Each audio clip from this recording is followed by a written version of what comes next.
Alright, bienvenue tout le monde, j'espère que ça va bien. Éric Tadros pour Digital World Citizen. Ici, on voit le monde d'une façon différente, d'un point de vue plus spirituel, plus ésotérique. Et on s'enligne pour découvrir le nouveau monde qui s'en vient tout de suite après ça.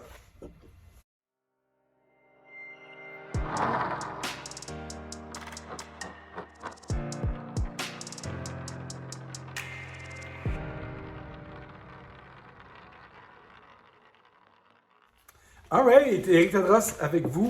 Ce matin, ou cet après-midi, on parle d'inflation et j'aimerais vous jaser d'une coupe d'idées par rapport à l'inflation. Mes parents ont acheté une maison en 1970 à 30 000 $. Ils l'ont vendue en 2000, des bruits en arrière, ils l'ont vendue en 2015 pour 300 000 $.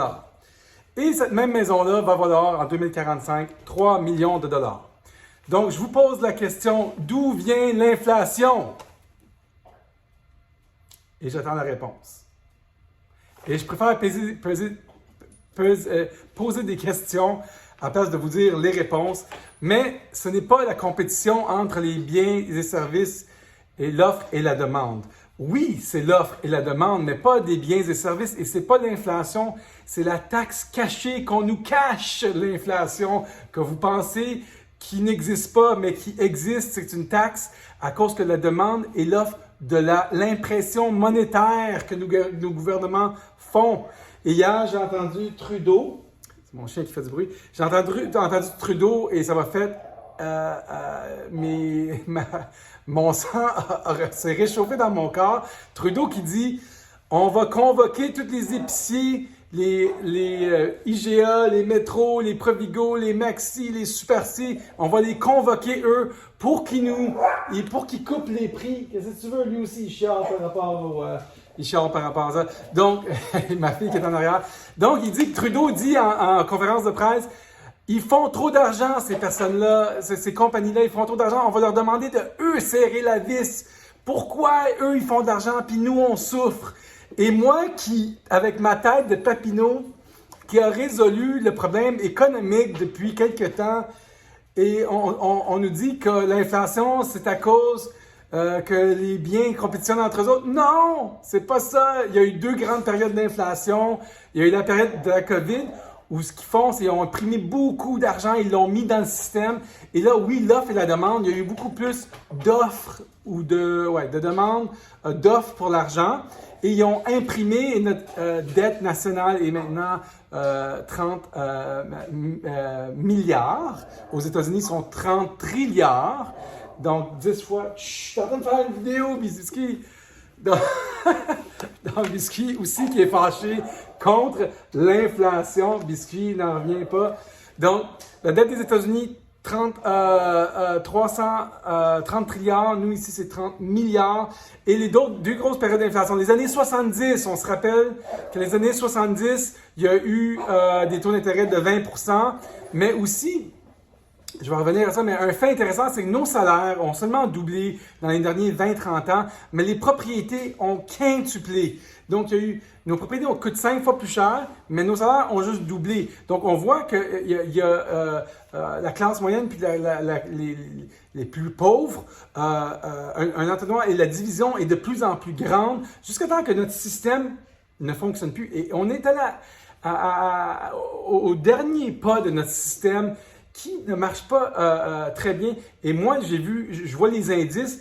Quand les gouvernements disent qu'il va falloir contrôler les prix de certains items, et là, c'est le contrôle absolu. Donc, ils contrôlent tout, ils essayent de tout contrôler, ils ne peuvent pas. C'est eux qui impriment l'argent, c'est eux qui contrôlent les taux d'intérêt, c'est eux qui manipulent comme une marionnette notre économie. Mais ça ne marche pas. Et là, ils essayent de même contrôler les prix à l'intérieur de l'économie. Il faut se dire que un marché, c'est très intelligent. Les gens dans un marché vont chasser les meilleurs prix, vont s'adapter. Fait que si je vends mon journal trop cher, puis il n'est pas bon, puis la valeur n'est pas là, on te voit en passant, Alexis. Ma fille qui se cache, qui ne veut pas sortir, parce qu'elle pense qu'on ne la voit pas, mais on la voit en caméra. Donc, tu peux sortir, Alexis, vas-y, puis arrête de faire bouger Biscuit, qui chiale après l'économie et l'inflation. Ah, j'ai perdu mon ordre d'idée. Qu'est-ce que je disais? Donc oui, le dernier signe, et ça, on voit ça historiquement avec la chute de l'Empire romain. L'Empire romain, ce qui s'est passé... Vas-tu pouvoir en faire une vidéo ou pas? L'Empire romain qui s'est effondré à cause de la dilution de leur monnaie. Ils coupaient les pièces d'or, ils les diluaient avec des pièces d'or moins importantes, de moins de valeur. Même chose pour l'argent et l'or.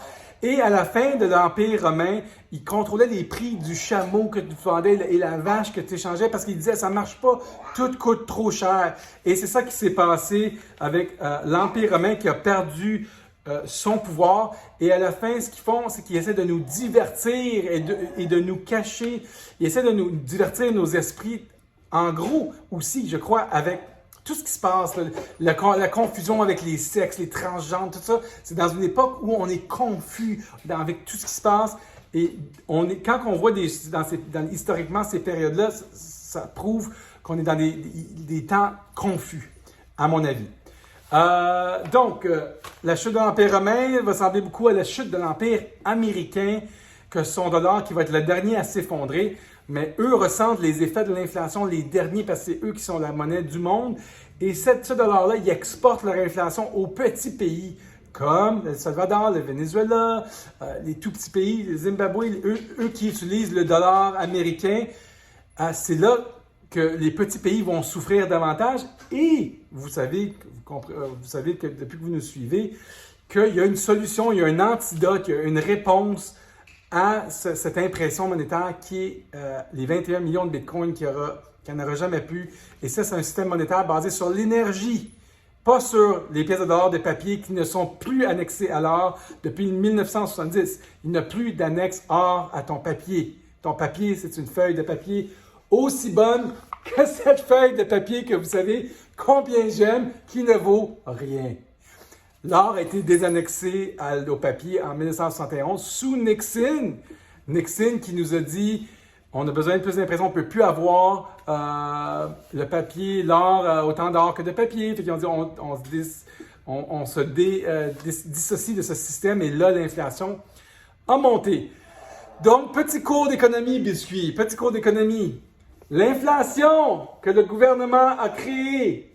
OK? Il y a 3 types d'inflation, mais l'inflation cachée, de l'impression monétaire, des dollars qu'on met trop dans le marché, qui dilue notre valeur d'achat, notre pouvoir de notre argent. Et c'est pour ça nos maisons vont continuer à augmenter parce que nos dollars continuent à diminuer. Fait que ça va toujours coûter plus cher dans une économie où tout pourrait toujours coûter moins cher à cause des technologies. On devrait tout être dans une économie déflationnaire, mais c'est l'inverse. C'est complètement bousillé, mesdames et messieurs. Éric Tadros pour votre cours d'économie sur l'inflation. À bientôt. Talk to you soon.